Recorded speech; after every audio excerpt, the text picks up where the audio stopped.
Okay, let's unpack this. Imagine a story. It starts with what seems like a simple police call, Right? but it just unfolds into a 5-year legal battle, a whole movement for systemic change, and this really deeply personal fight for justice. Yeah. Today, we're taking a deep dive into the complex, often heart-wrenching case of Stephen Taylor, his name.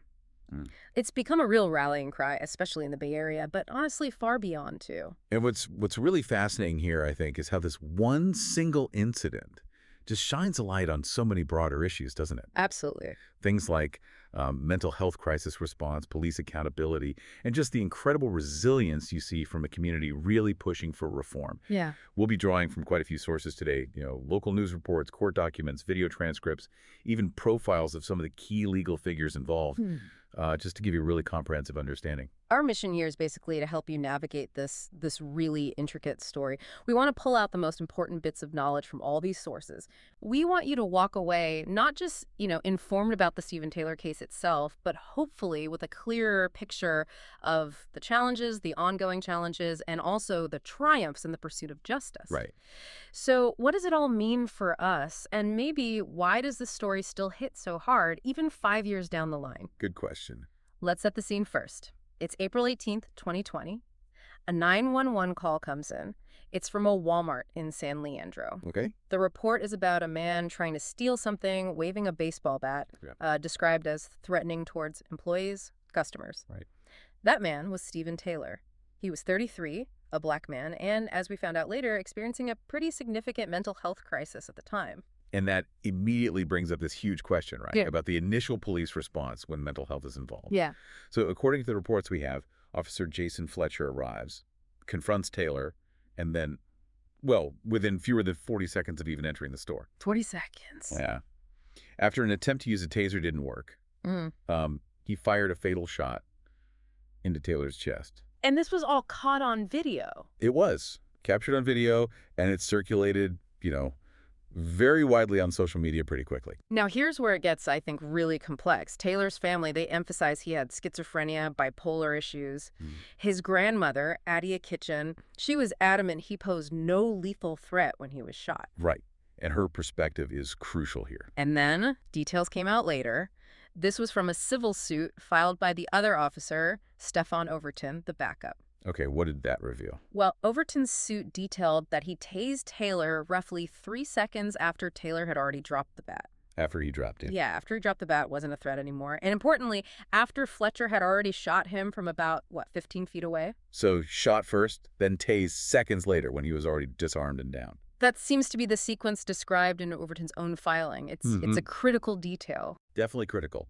And if we connect this to the bigger picture, the fact that Officer Jason Fletcher was charged with voluntary manslaughter by the Alameda County DA Nancy O'Malley back in November 2020, that was a really significant development. Yeah, you don't see that often. No, especially not in the Bay Area at that time. It signaled maybe a shift. DA O'Malley even explicitly stated, and this is a quote, that Taylor's to, quote, pose no threat of imminent deadly force or serious bodily injury to defendant, meaning Fletcher, nor to anyone else in the store. That's a very strong statement from a DA. That posed no threat part. How does that language usually play in these cases? It's powerful because it directly counters the standard justification for using lethal force, which is almost always based on perceiving an immediate threat. Right, self-defense. Exactly. Yeah. By saying no threat, the prosecution is essentially arguing Fletcher's actions weren't just unreasonable, Right. but potentially criminal, even without premeditation. It challenges that whole reasonable officer standard. Okay, so a rare move, a big precedent for the area, but the path to actually getting to trial has been just incredibly long, lots of delays. Fletcher pleaded not guilty, he got out on bail, and he's remained free this whole time while waiting for the trial. And these delays, they're unfortunately not uncommon in cases like this. I mean, yes, there were things like COVID impacts, and even a change in district attorney's Pamela Price took over and was then recused from the case. Why the recusal? Recusals often happen to avoid any appearance of bias or conflict of interest, maybe due to past statements or work related to police issues. It's meant to ensure impartiality. Got it. But beyond those things, delays can sometimes feel, strategic. They can wear down families, public attention can fade, Wow. evidence or memories might degrade over time. It makes seeking justice even harder. You really hear that frustration from Taylor's grandmother, Addie Kitchen. She said, 5 years is a long time to wait just for justice. However, it turns out we just want justice. And to wait for 5 years is utterly ridiculous. Okay. Yeah, that really cuts through. You feel the weight of that weight. And the family's been very clear. They want the case to stay local in Alameda County. Understandably. They likely want accountability within their own community system. So all this brings us to another key figure who got involved, Lee Merritt. He's a pretty prominent civil rights lawyer, an activist, known for work on racial justice issues. He joined the Taylor family's legal team. Right, and the way he got involved is interesting, too. Addie Kitchen, the grandmother, she specifically said she wanted a black civil rights attorney, someone who, in her words, personally understands what young black males go through. And Merritt fit that bill. Absolutely. He was introduced through a family connection, and his track record speaks for itself, representing families in cases like George Floyd's, Ahmaud Arbery's, Breonna Taylor's. His involvement definitely brought a national spotlight. And his public advocacy seems to have been crucial. He really challenged that initial police story, right? Pointing hard at the video evidence. Yes. He emphasized that the video, in his view, showed Taylor was shot after he was disarmed and potentially tased after being shot. He had that quote, "At that point, it was their job to surround him and get him help. Instead, they administered 2 more shots." That kind of strong statement combined with his legal reputation. It likely added pressure. It certainly coincided with more scrutiny, which probably, helped push the DA to file those charges in the first place. So the legal side is one thing, but this case clearly ignited something else, too. Oh, absolutely.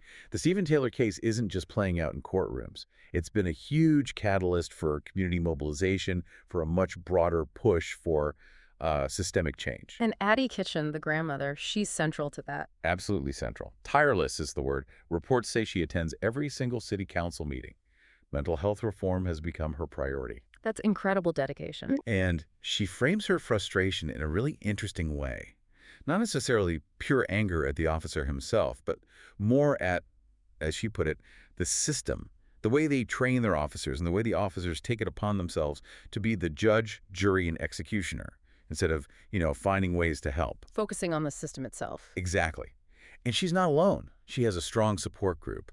There's a former classmate running an Instagram page, Justice for Stephen Taylor. They organize letter writing, rallies, petitions. And it has had an impact, right? I saw the city council declared April 18th Stephen Taylor and Sanctity of Life Day. Yes, that's a tangible result of that advocacy. And there's talk of a memorial at the San Leandro Marina, plus that persistent demand from a wider group for a civilian police oversight committee. That oversight piece seems critical for accountability. It often is. And what's also really powerful is the youth engagement. Oh, yeah.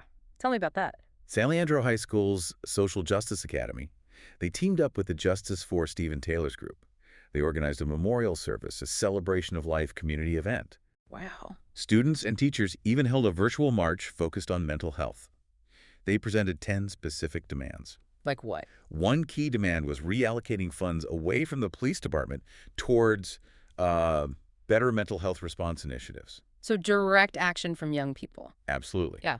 And Addie Kitchen has also connected with other families going through similar tragedies. Angelo Quinton's family, Oscar Grant's mother, finding, some healing and strength in that shared experience. That solidarity must be incredibly important. No doubt. So where does all this leave us right now? It's April 18th, 2025, 5 years since the shooting. And Jason Fletcher still hasn't gone to trial. Still hasn't. The next key date is coming up July 25th, 2025. That hearing will decide if the trial stays with the Alameda County DA or if it gets moved to the California Attorney General's office. Very big decision point. Huge. And meanwhile, the community, including those students at San Leandro High, past and present, they are absolutely steadfast. Still calling for justice, calling for Fletcher to be found guilty. Yeah. They put out this powerful statement saying, our solidarity will never be torn, that Stephen Taylor represents all of them, and it could be one of them, right? And so we don't want to see that happen again within our community. Their resolve is clear. 5 years on, no fading away. Not at all. Okay. So we've just taken this deep dive into Stephen Taylor's tragic shooting, the really long legal fight that's still going, and this incredible wave of community action it sparked. It's a story that just clearly highlights that complex mix of mental health, policing, and a community's fight for accountability. Yes, stepping back, this case, 5 years in the making now, It really is a powerful lens, isn't it? Mm, For looking at the challenges, the enduring challenges of getting justice and real reform when it comes to police violence. definitely. It just underscores how critical that sustained community engagement is and how vital determined legal advocacy becomes. So this deep dive leaves us and you, our listener, with a pretty important question, I think.